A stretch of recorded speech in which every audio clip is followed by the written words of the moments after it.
All right, picture this. A piece of paper, like maybe even just a napkin, that kickstarted one of the biggest careers in football history. Wow. We're talking, of course, about Lionel Messi. Yeah. His first ever contract Right. signed when he was, what, 13 years old? Yeah, 13 years old. And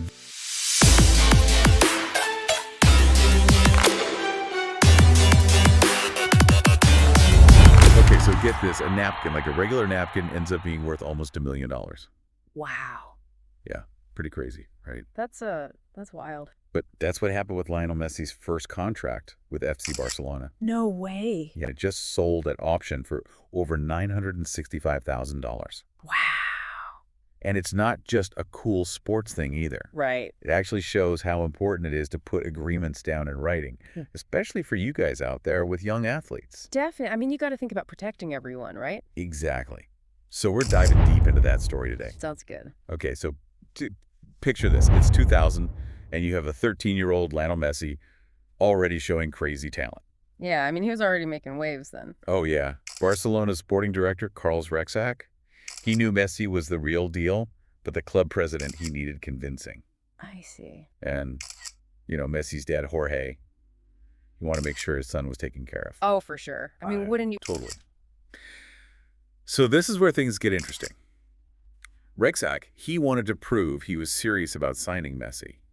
So he meets with Jorge and Messi's agent, this guy named Horacio Gagioli. Okay. But there's no fancy boardrooms or anything. Rexach just grabs a napkin and writes up the contract right there on the spot. Really? Yeah, talk about a bold move. Yeah. And here's the thing. That napkin, even though it doesn't seem like much, You don't hear that every day. I know, right?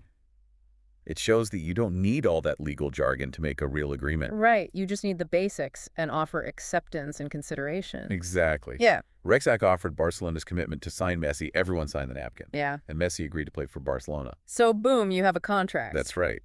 A napkin contract. Pretty amazing, huh? Totally. But as Messi's career took off, obviously things got more complicated than that initial napkin agreement. Of course. They needed more details. Right.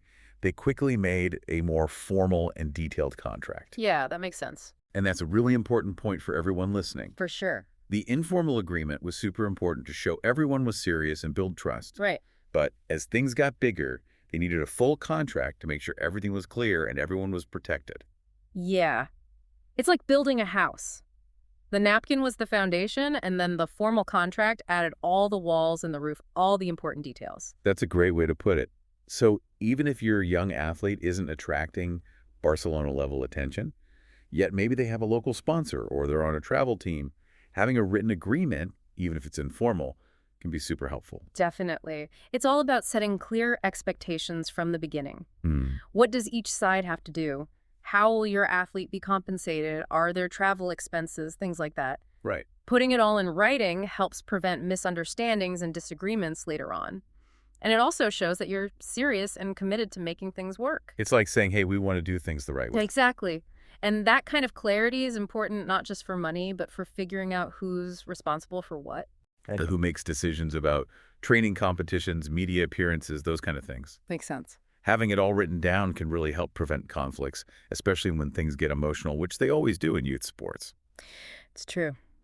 So as we keep going in our deep dive today, we're going to explore all the stuff that you should have in writing, especially for young athletes and their families. Okay.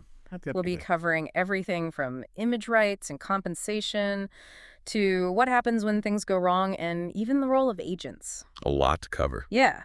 So stay tuned because knowing this stuff can make a real difference in protecting your young athlete and helping them be successful.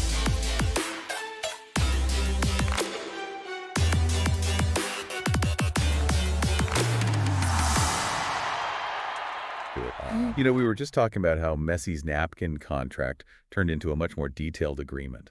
Yeah, as his career got bigger. Right. And I bet a lot of parents and families are probably wondering, okay, a written agreement is important, but what should actually be in it? It can be a lot to think about. For sure. Especially if you're not a lawyer or something. So let's break it down and make it easy for everyone listening who's helping a young athlete. Okay. Sounds good. First things first, compensation. Okay. It might seem obvious, but it's super important to be clear about what your athlete is going to get. Right. whether it's a sponsorship or an academy or even a travel team. Exactly. You don't want any surprises later on. But compensation isn't always just about money, right?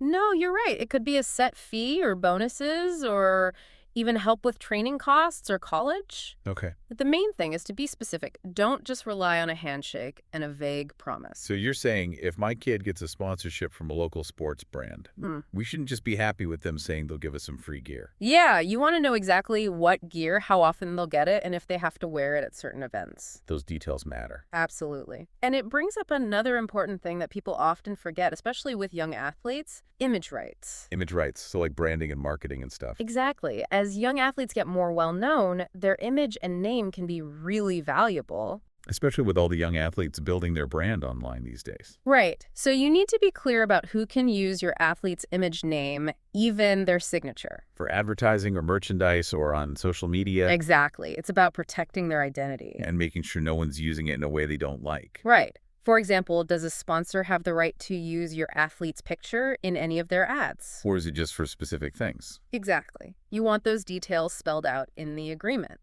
And as your athlete's career grows, those agreements can get even more complicated.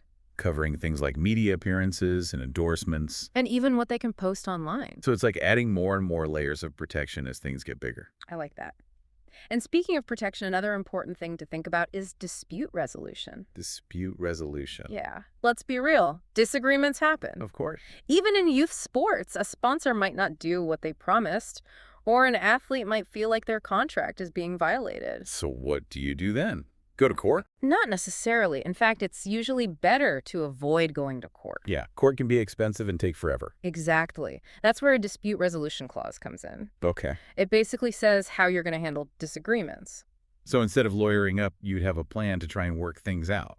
Right. A dispute resolution clause might say that you'll use mediation. Mediation. Yeah, where a neutral person helps you talk things through and find a compromise. Okay. Or it might involve arbitration, which is more formal but still less intense than going to court. So it's like a safety net just in case. Exactly. Yeah. It's about being prepared for those what-if situations. And when things start to get really complicated, especially as your young athlete's career takes off, there's one more thing we need to talk about: agents. Ah, yes, the agents. When does it make sense to hire an agent, and how do you even choose someone? Great questions. And we'll cover all of that in the last part of our deep dive today. We've been talking about all this stuff that should be in agreements for young athletes, and now I think it's time to talk about agents. Yeah, that's a big one. When does it make sense to get an agent to help with all these contracts and negotiations? It feels like a really big step. It is a big step. You gotta remember, agents are professional negotiators. Right. They know contracts inside and out, they know how much athletes are worth, and they can help you get the best deal. Okay. But for a young athlete who's just starting out, an agent might not be necessary right away. It depends on how much attention they're getting and how complicated the agreements are. Exactly. So if my kid is starting to get noticed by college scouts or sponsors or even pro teams, that might be the time to start thinking about an agent. Yeah, that's a good indicator. Because an agent can handle all that contract stuff, Hmm. so your athlete can focus on training and competing. Right. And they can help you figure out which offers are good and give you advice on making decisions. Okay. And they can even connect you with other people, like financial advisors or marketing people. Sounds like having an agent can be a huge help. It definitely can be. Yeah. Especially when things start moving fast. But I imagine finding the right agent is really important. It's crucial. You got to find someone who's a good fit. First of all, you want someone with a good reputation and experience. So they've done this before and they know what they're doing. Exactly. Ideally, they've worked with athletes in your child's sport. Okay. You want someone who's well-connected and understands what young athletes go through.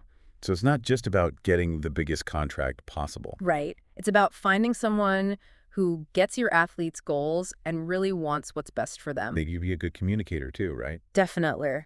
Someone who listens to your concerns and explains things clearly and makes you feel comfortable. Like you can trust them. Exactly. You want to feel like this person is on your team and they're going to fight for your child's success on and off the field. That makes sense. Now, how do you even find agents? Do you just wait for them to come to you? Sometimes that happens. Okay. Especially if your athlete is already doing really well. But you can also be proactive. Okay. You can network with people in the sports world. You can go to showcases and tournaments where agents might be, and you can even reach out to agents directly. So it's like college recruiting, where Both sides are trying to find each other. Yeah, kind of. And just like with college recruiting, you got to do your research. Right. Talk to other athletes and families who have agents, get recommendations, and really look into the agent's background. To check them out. Yeah, there are also websites and stuff where you can find information about agents and make sure they're legit. Sounds like preparation is key. Yeah. So once you've found a potential agent, what are some good questions to ask them? You want to know about their experience, their approach to representation, and how much they charge? Their fees. Yeah. Ask about how they communicate, how they handle negotiations, and what other kinds of support they provide. Like, do they help with marketing or financial planning? Exactly. You're basically interviewing them to see if they're the right match for your athlete and your family. So it's more than just getting a contract signed. It's about finding someone who shares your values and will really look out for your child. That's a big decision. It is. Take your time, do your research, and don't be afraid to ask tough questions. And remember, if you don't feel good about it, you don't have to sign with anyone. Trust your gut. Exactly. So as we wrap up our deep dive into contracts and young athletes, what's the one thing you want everyone to remember? Good question. Remember that protecting your young athlete is an ongoing thing. It's not just a one-time thing. Right. You got to stay informed, keep asking questions, and build a team of people you trust who can help you along the way. Like lawyers and financial advisors and maybe an agent. Exactly. Whether you're looking at contracts or getting legal advice or figuring out if you need an agent, knowledge is power. And that's what the deep dive is all about. That's right.